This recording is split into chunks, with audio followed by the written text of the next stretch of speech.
Welcome to episode 3. Thank you to all of you who have reached out via my platforms and mailing list to share how much you've enjoyed my first 2 vlogs. I'm so grateful for your comments. I'm really enjoying the unfolding and the learning that I'm experiencing through this expression. So, thank you. You may have noticed, or not, that I stuck a drone view into the last episode. Yes, I bought a drone. Like starting this vlog, it was something I'd wanted to do for a really long time. But again, I was waiting to live in the right setting. But then life called me to share here, so I figured I'd just get on with it.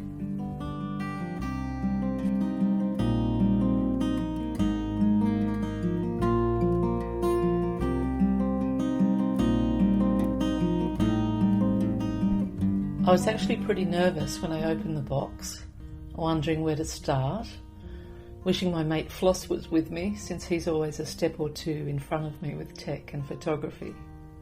But he lives in Japan now.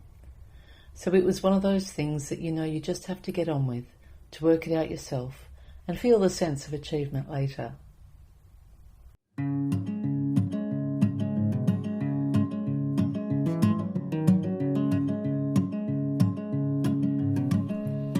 My daughter and I went for a drive and eventually arrived on a gravel road. We set the drone up in the middle of it. We were a long way from anywhere.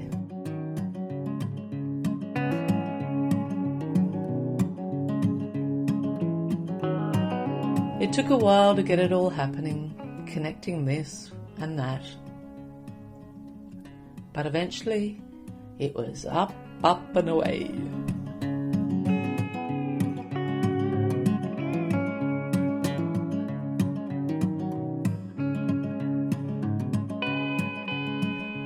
I brought it straight down again to get confident with that aspect. It landed safely, thank goodness.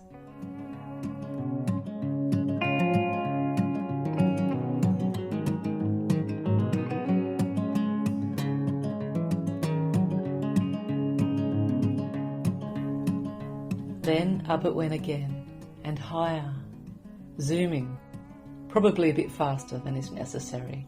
But hey, it's the first flight ever that you're witnessing here over the beautiful country where I grew up. And then down it came, safely. I was hooked.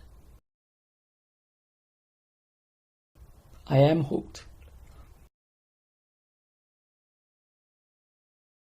My love affair with the sky began a long time before I consciously recognised it.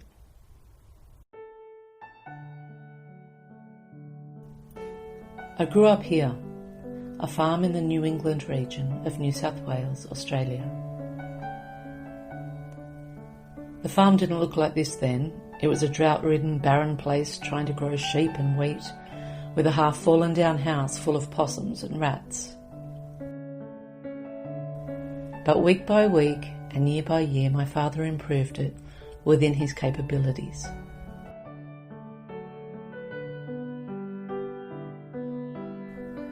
The sky was my solace, but like I say, I didn't know it then. All I knew was that when life grew too hard, and it often did for me being the black sheep of my family, I took to the paddocks, walking for hours under this incredible sky. Often my dog Prinny, short for Princess, was beside me. She shared much of my childhood before disappearing without a trace when I was 13. We think she may have been bitten by a snake. A while later, it was Snowball who accompanied me. One time when my dad was drunk, he kept singing that little snowballs has no balls. So after that, she became known as No Balls, which was soon shortened to Balls. It suited her more. She was certainly gutsy. So it was then Balls who traipsed the paddocks with me.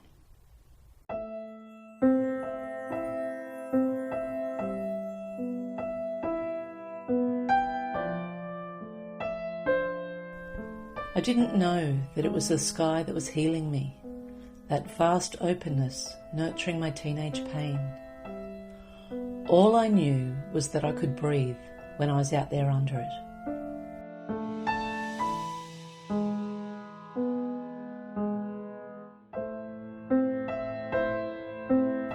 Often, I would jump on my beautiful horse Pride and ride bareback over the paddocks.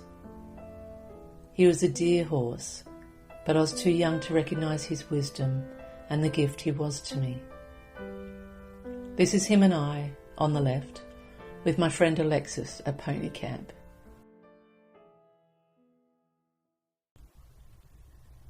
My parents sold the farm when I was 24. All of us kids had left and they wanted to downsize to an easier life. We all returned to help with their move. By then the homestead displayed Dad's efforts. It was a lovely house, so different to the ramshackle red brick building we had first moved into. I was sad to see it go, but understood the need for my folks.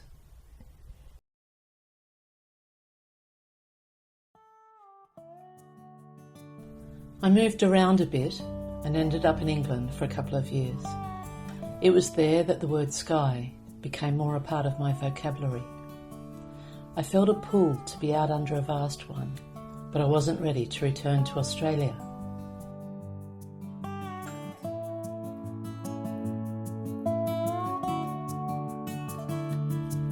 So I headed to Israel and worked inside plastic tunnels on a moshav, trellising melons, picking cherry tomatoes, and being able to breathe every time I saw the openness of the desert. I also tacked on a fabulous trip through Egypt along the way.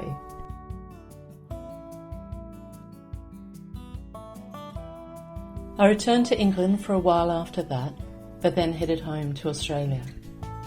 The first place I lived was in the Northern Territory, where the roads go on forever and the stars almost shuffle against each other for space in the sky.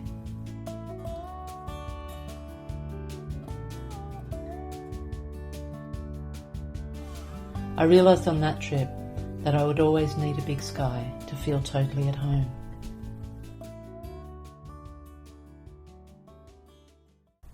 My brother and sister-in-law ended up buying back the original farm 11 years later from the people my parents had sold it to.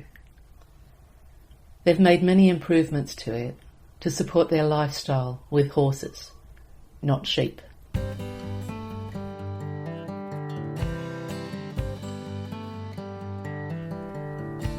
Even though I don't get out there much, I'm so grateful to have access to this view when I do need it.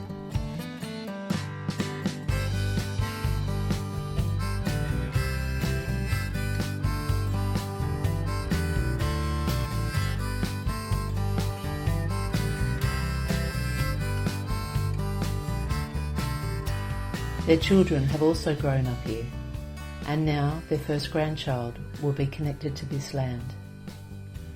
I can't say whether she'll be connected to the sky or not. I'm just so grateful for how the sky has nurtured me and continues to, wherever I am really.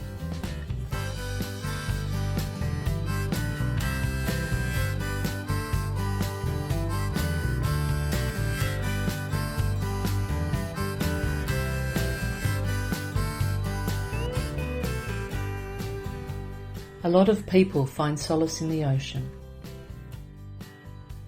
the bush, or the mountains, or by a river. They all nurture me too.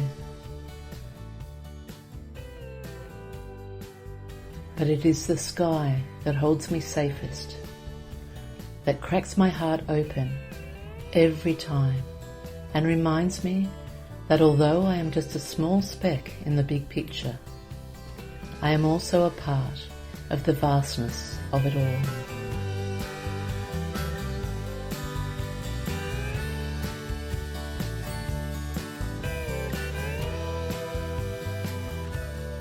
And while I keep pretty grounded and enjoy views of life from Earth level, I never forget to look up sometimes too.